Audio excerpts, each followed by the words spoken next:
Hello students, good morning and welcome back to Mathopia।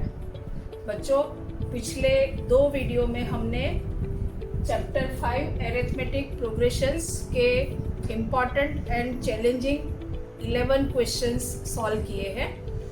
आज इस video में हम क्वेश्चन नंबर 12 ऑनवर्ड्स आगे बढ़ेंगे। तो आइए शुरू करते हैं क्वेश्चन नंबर 12। इजी क्वेश्चन से शुरुआत करते हैं।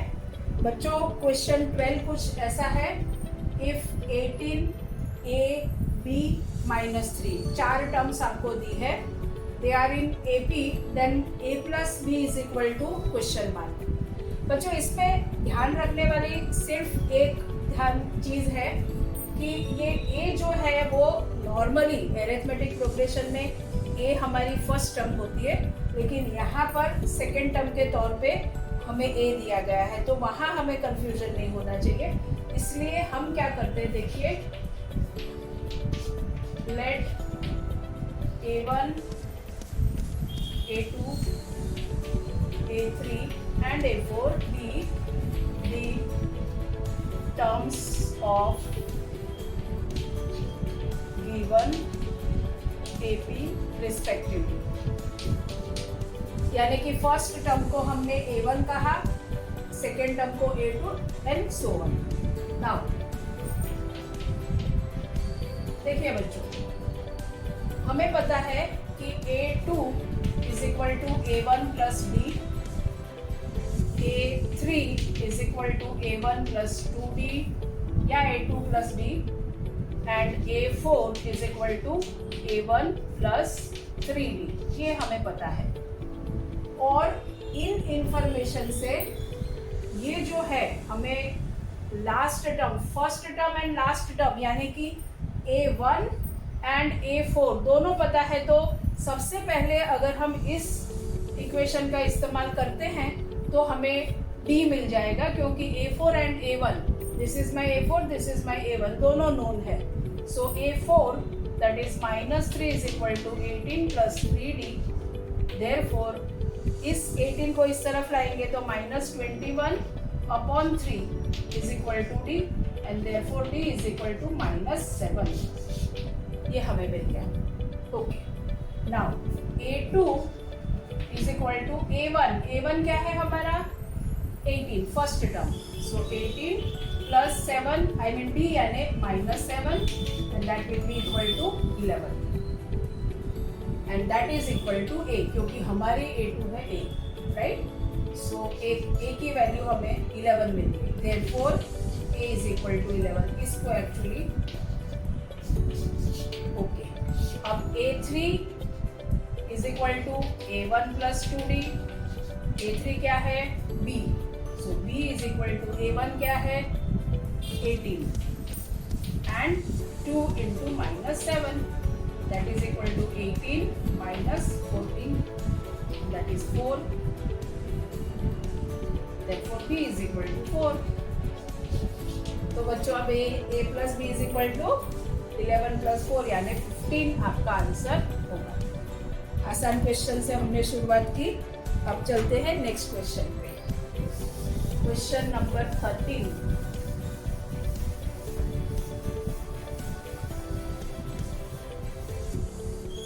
क्वेश्चन नंबर 13 अच्छा क्वेश्चन है बच्चों, देखिएगा। क्वेश्चन 13, और इसमें गलती होने के कहाँ चांसेस है वो भी मैं आपको बता रही हूँ। इसमें हमें 5 + 9 + 13, 5 + 9 + 13 plus dash dash dash up to n terms,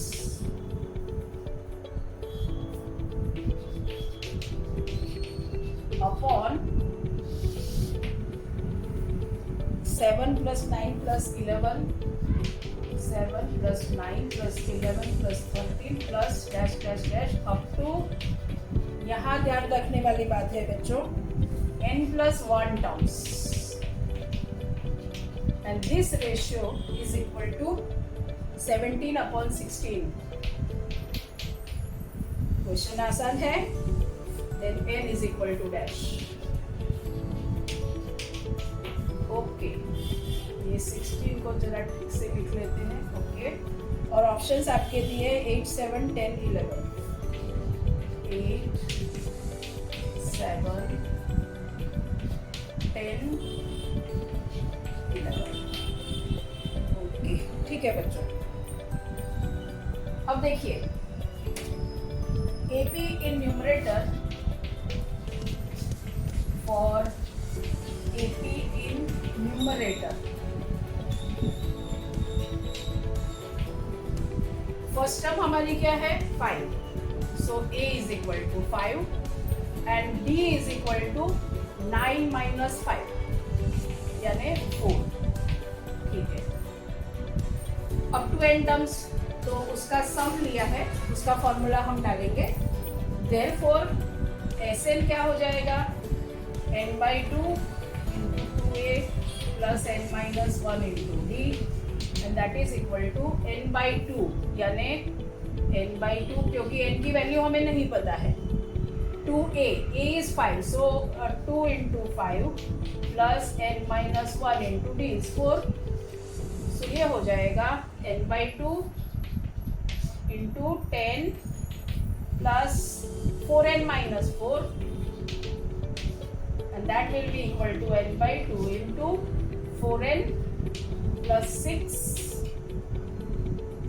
and इसमें से बच्चों हमें 2 कॉमन मिलेगा सो वो कैंसिल होके ये हो जाएगा n into 2n plus 3 यानी न्यूमरेटर हमारा हो गया 17 जो है वो n into 2n plus 3 ये वैल्यू हमें मिल गई।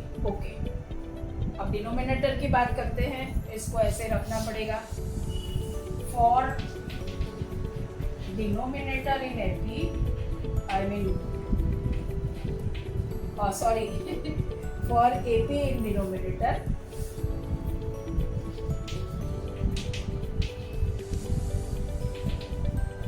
व्हाट इज योर A 7, इसको कैपिटल A बोल देते हैं। A is 7, capital D is 9 minus 7 यानी 2 and number of terms। देखिए बच्चों यहाँ गलती हो सकती है, नंबर ऑफ टर्म्स n नहीं है, n plus 1 है। Okay, and therefore as n plus 1 is equal to n plus 1 by 2 into 2a plus n plus 1 minus 1 into right. Okay, सो ये हो जाएगा n plus 1 by 2 2a, a है हमारा 7 so direct 14 लिखते हैं प्लस ये 1 minus 1 cancel हो गया so n into d है 2 so that will be 2d। n sorry d की वैल्यू 2n यानी d की वैल्यू हमने 2 डाली so it will be 2n। तो यहाँ भी हमें कॉमन मिल रहा है 2 so that is equal to n plus 1 into 2 common हट जाएगा so n plus 7 यानी कि अब हमें ये जो वैल्यू रेशियो वो 17/16 दी हुई है, इसलिए अब हमें ये थोड़ा सा मिटाना होगा। देयरफॉर n plus 7 था ना, हाँ। देयरफॉर न्यूमरेटर में हमें बच्चों क्या मिला n into 2n plus 3 n into 2n plus 3 upon n plus 1 into n plus 7 is equal to 17/16। अब बच्चों हमें इस को क्रॉस मल्टीप्लाई करके एक इक्वेशन लाना है और फिर उस इक्वेशन को हमें सॉल्व करना है। तो क्रॉस मल्टीप्लाई कर लेते हैं, यहाँ कैंसिल तो कुछ होगा नहीं सो 16n से एक्सपांड भी कर लेते हैं। 16 इस तरफ गया, ये होगा 2n square so 32n square और ये होगा 3n, उसको 16 से मल्टीप्लाई किया आपने so 48n। This is equal to, यहाँ थोड़ा लिखना पड़ेगा एक बार स्टेप सो इसको एक्सपांड करते हुए लिखते हैं n into n so n square, n into 7 so 7n 1 into n, so n, and 1 7 is 7. Therefore 32n square plus 48n minus, देखिए बच्चों n स्क्वायर वाली सिर्फ ये एक टर्म है, तो ये 17 से मल्टीप्लाई हो गए 17n स्क्वायर, उसको इस तरफ ले आते हैं, so minus 17 square n square. This is 7 plus 1 यानी 8, दैट इज 8n. 8n को आप 17 से मल्टीप्लाई करेंगे, सो 136 और वो माइनस हो जाएगा, सो 136n एंड 17 7 जा 119.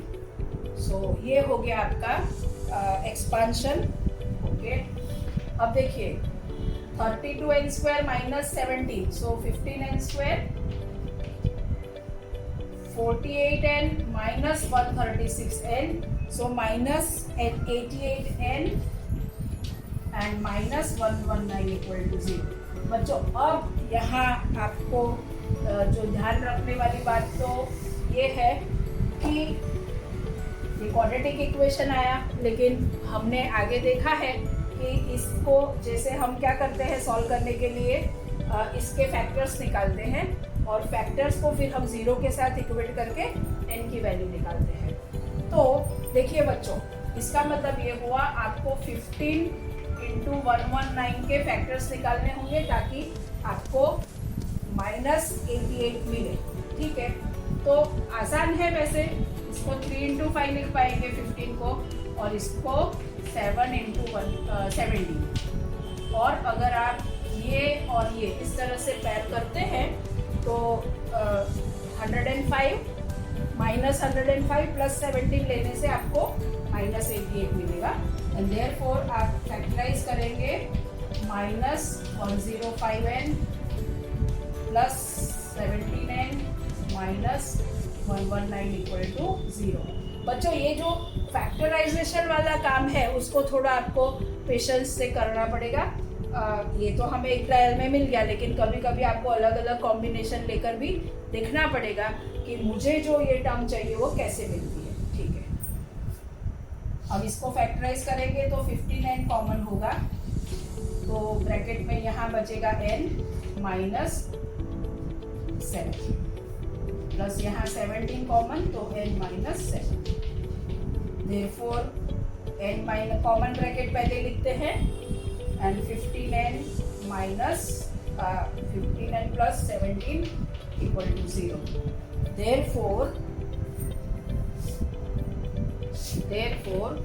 n minus 7 equal to 0, यानी कि n equal to 7 और n equal to minus 17 by 15.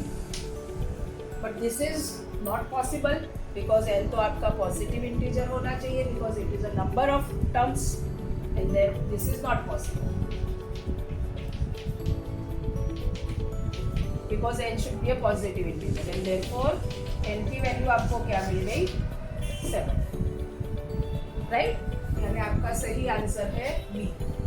Okay बच्चों, यहाँ दो बातें ध्यान रखनी थी. एक था कि यहाँ अप टू n+1 टर्म्स है, इसलिए गलती से आप n ही समझ के अपना फॉर्मूला लेकर आगे बढ़ेंगे तो गलती होगी. और दूसरी बात थी कि इस तरह से अगर फैक्टराइजेशन करने की बात आए तो डरना नहीं है. जो भी फर्स्ट टर्म यानी कि a और c है उसके फैक्टर्स लेके अलग अलग कॉम्बिनेशन आप ट्राई करेंगे तो जरूर आपको फैक्टर्स मिल जाएंगे.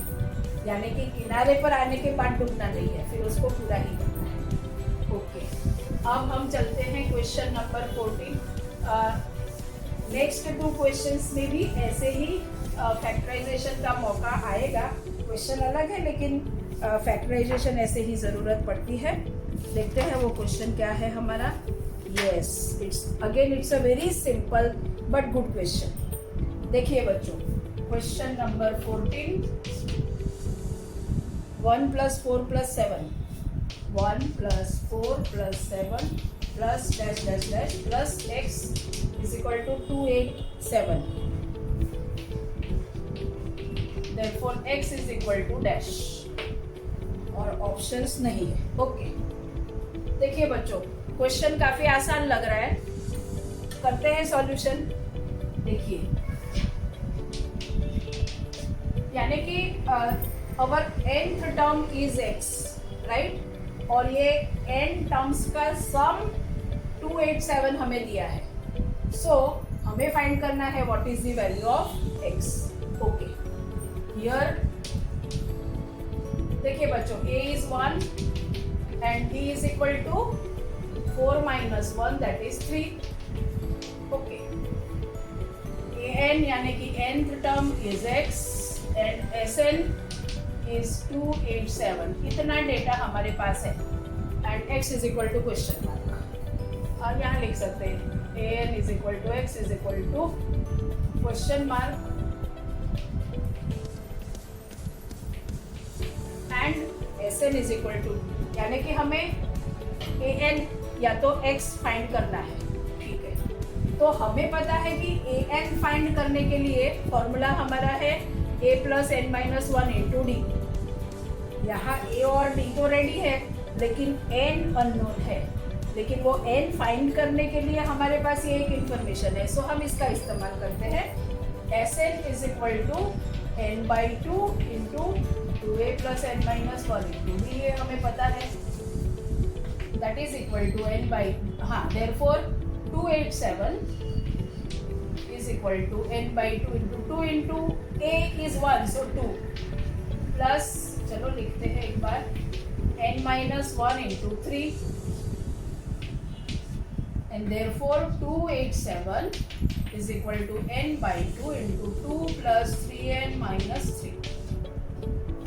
देयरफॉर 287 को हम इस तरफ ले लेते हैं. So 574 is equal to n into 3n minus 1.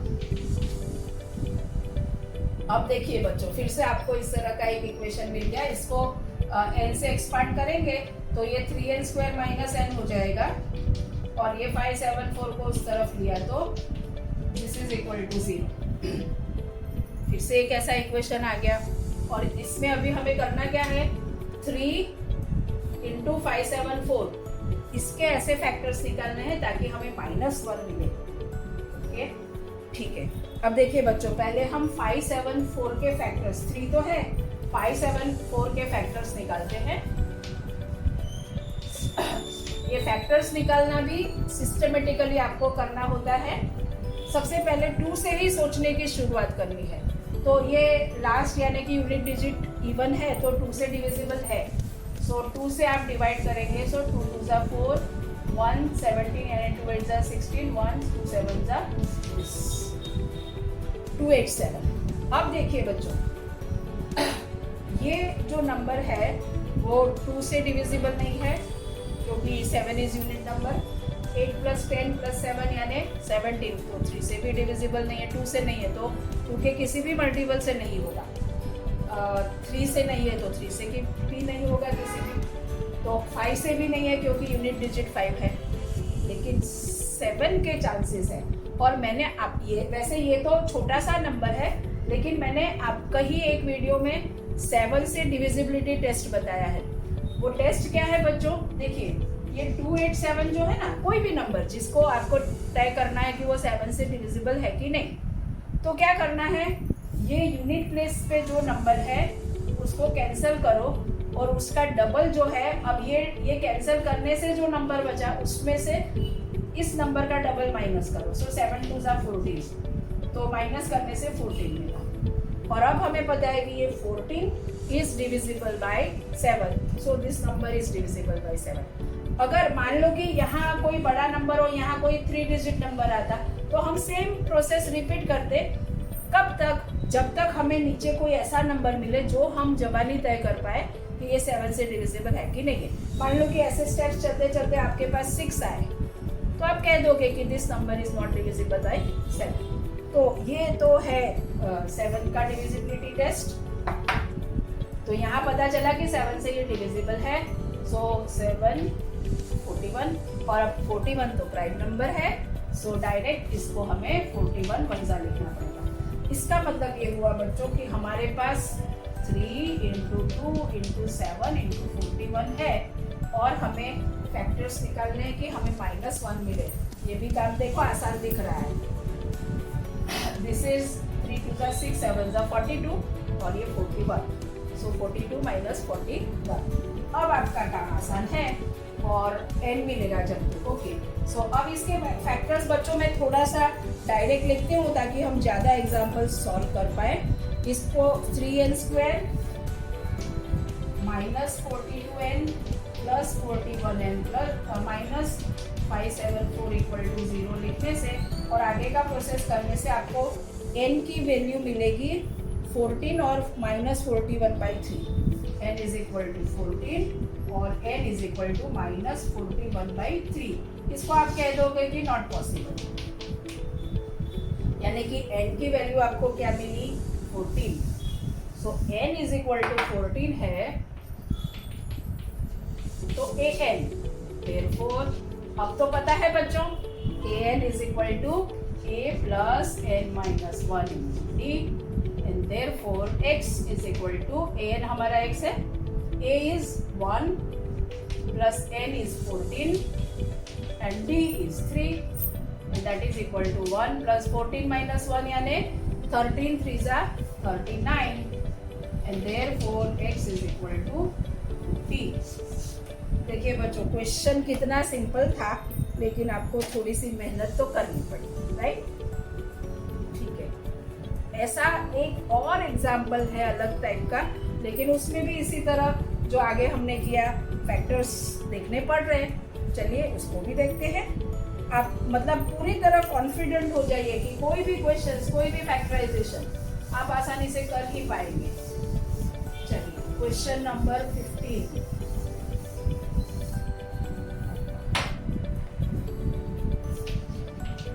ये भी अच्छा क्वेश्चन और इंटरेस्टिंग क्वेश्चन मैं कह सकती हूँ. क्वेश्चन नंबर 15 या देखिए बच्चों, the number of terms of the AP, the number of terms of, ये ऐसा क्वेश्चन टेक्स्ट बुक में भी है, of AP 3 7 11 15 3 7 11 15 to be taken so that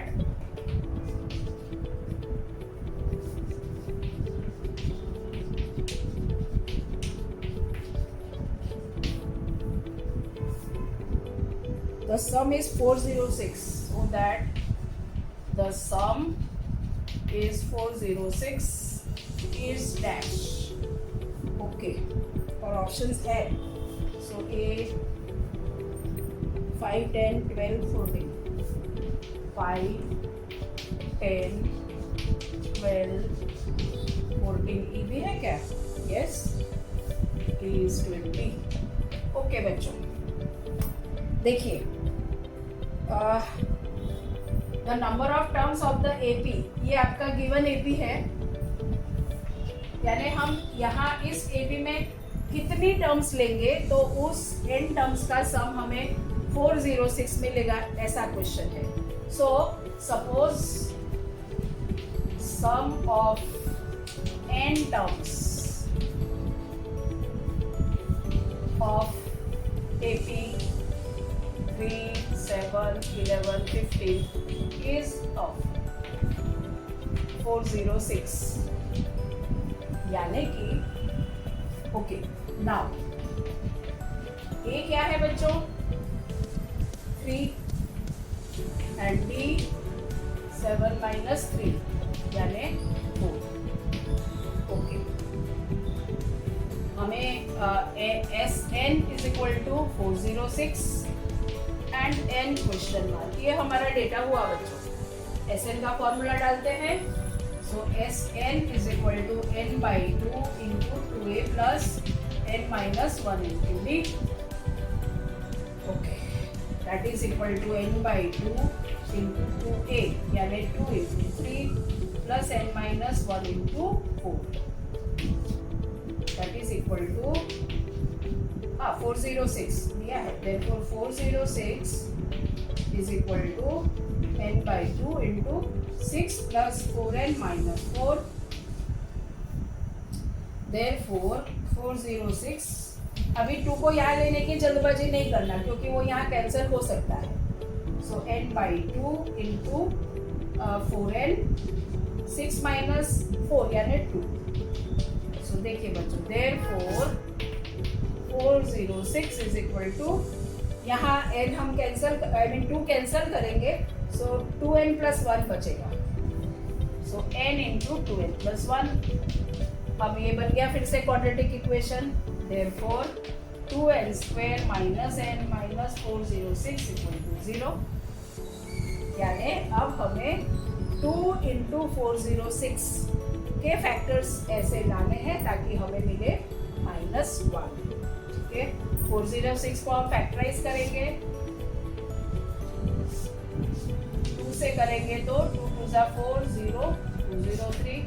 अब ये देखिए बच्चों, ये नंबर 2 से भी डिविजिबल नहीं है, 3 से भी नहीं है, 7 से, हाँ देखिए वही वाला टेस्ट काम कर रहा है।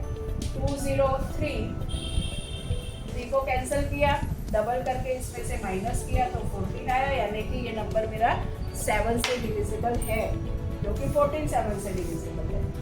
ओके, सो 7 से करेंगे तो 7 2 ज़ा 14, 7 9 ज़ा, अब 9 to 29 तो प्राइम नंबर है, ये पता है। सो यानी कि अब हमारे पास फैक्टर्स आ गए। एक तो ये हमारे पास 2 है, सो 2 इंटू 2 इंटू 7 इंटू 29। ये भी देखो बच्चा आसान काम हो गया। 1 लाना है, सो 7 2 ज़ा 14, 2 ज़ा 28, सो 28 29। सो अब यहाँ भी मैं डायरेक्ट फैक्टर्स लिखती हूँ, अब आपका काम आसान है। 2n plus 29 into n minus 14, इसके आगे बनते हैं n minus 14 into 2n plus 29। देख लेते हैं या सो यहाँ तो इम्पॉसिबल आंसर मिलेगा, राइट, नॉट पॉसिबल हो जाएगा, एंड यहाँ से मिलेगा n इज इक्वल टू 14। पूछा क्या था, हाँ, यानी कि अगर इस AP की आप 14 टर्म्स लोगे तो उस 14 टर्म्स का सम आपको 406 मिलेगा। ओके, अब चलते हैं क्वेश्चन नंबर 16 पे। Question 16, yes, very good question बच्चों। देखिए क्यों वेरी गुड, क्योंकि वैसे तो ये जो आपकी ऑप्शनल एक्सरसाइज होती है उस एक्सरसाइज में दिया हुआ है ये क्वेश्चन, लेकिन मार्च 2020 के क्वेश्चन पेपर में ये था, इसलिए अगर पूछा जाए तो आना चाहिए। सीख लेते हैं इसको। क्वेश्चन 16, which term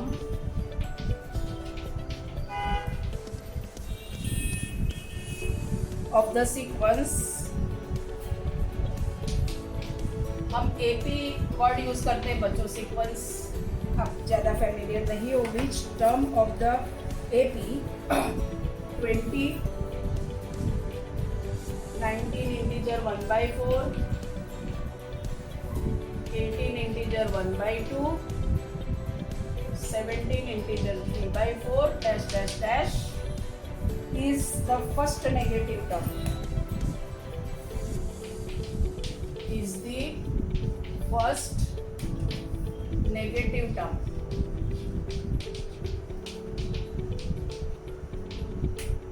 ओके, देखिए बच्चों, फ्रैक्शन देख के डरना नहीं। ये जो टर्म्स है अगर आप देखते हैं 20, 19, 18, 17, तो ये डिक्रीजिंग है, यानी कि आपका D नेगेटिव है। यानी कि जब आप इसको आगे बढ़ेंगे तो एक टर्म ऐसी आएगी कि शायद वो 0 हो सकती है, लेकिन अगर 0 नहीं भी है लेकिन एक टर्म कम होते होते होते नेगेटिव टर्म जरूर आएगी। तो वो कौन से नंबर की टर्म नेगेटिव होगी इस AP की, ये हमें फाइंड करना है।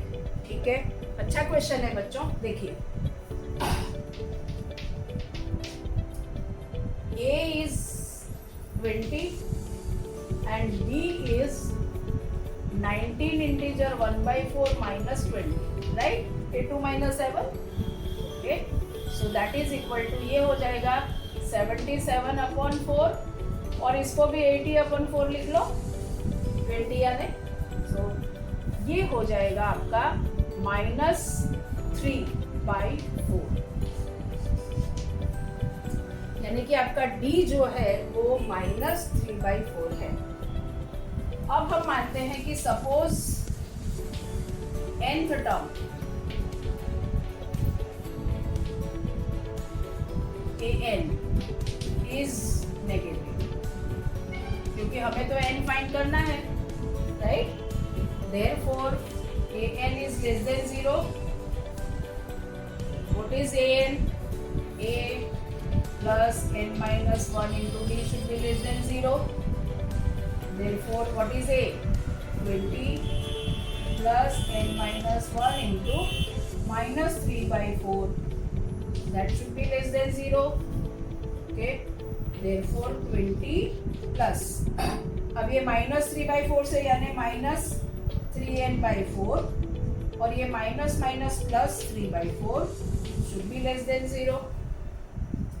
Therefore, अब देखिए बच्चों, इसको भी 80/4 कर देते हैं और ये हो जाएगा 80/4, तो 80/4 प्लस ये 3 यानी 83/4 और इस 3n/4 को उस तरफ ले जाते हैं, that should be less than 3n/4।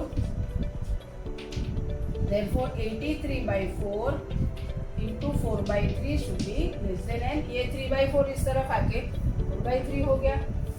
Okay, अब 83/3, सो 83/3 अगर आप करते हैं तो आपको मिलेगा समथिंग 27 पॉइंट समथिंग। इसका मतलब ये हुआ कि n should be greater than 27 point something. ये समथिंग आप ढूंढ लेंगे, and therefore n should be equal to 80 or greater than 21. Not 80, sorry, 28. n should be equal to 28, यानी कि 28th term of this AP will be first negative term। और फिर जब आप डिक्रीज करते ही जा रहे हो तो बाकी सारी टर्म्स आपकी नेगेटिव आती जाएगी, लेकिन फर्स्ट नेगेटिव टर्म आपकी कौन से नंबर की होगी? 28th। और वो टर्म कौन सी होगी ये नहीं पूछा है, लेकिन अगर पूछते हैं तो n के फॉर्मूला में n की वैल्यू 28 डाल के हम वो भी निकाल सकते हैं। एक ऐसा क्वेश्चन मैं आपको आपकी प्रैक्टिस के लिए दे रही हूँ। देखिए बच्चों, which term of the sequence, अब ये सीक्वेंस के जगह AP वर्ड ही हम यूज कर रहे हैं। 114, 109, 104 dash dash dash is the first negative term. ये आपको फाइंड करना है और आंसर मैं आपको देती हूँ n इज इक्वल टू 24। ये आपको अपने आप कोशिश करनी है बच्चों। ओके, अब हम चलते हैं 17 क्वेश्चन पे।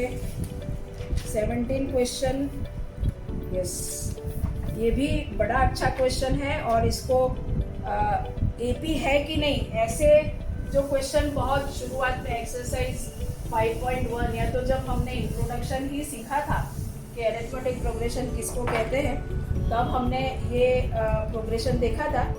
अब हमें फाइंड करना है सम ऑफ इट्स टर्म्स। देखिए बच्चों, question number 17, sum of n terms of the series, sum of n terms of the series। देखिए सीरीज क्या है? √2 plus √8 plus √18, √2 plus √8 plus √18 plus √32 and so on is dash। Okay, ठीक है, options चलेंगे, लिख लेते हैं जब दिए हैं तो। Options n into n plus 1/2,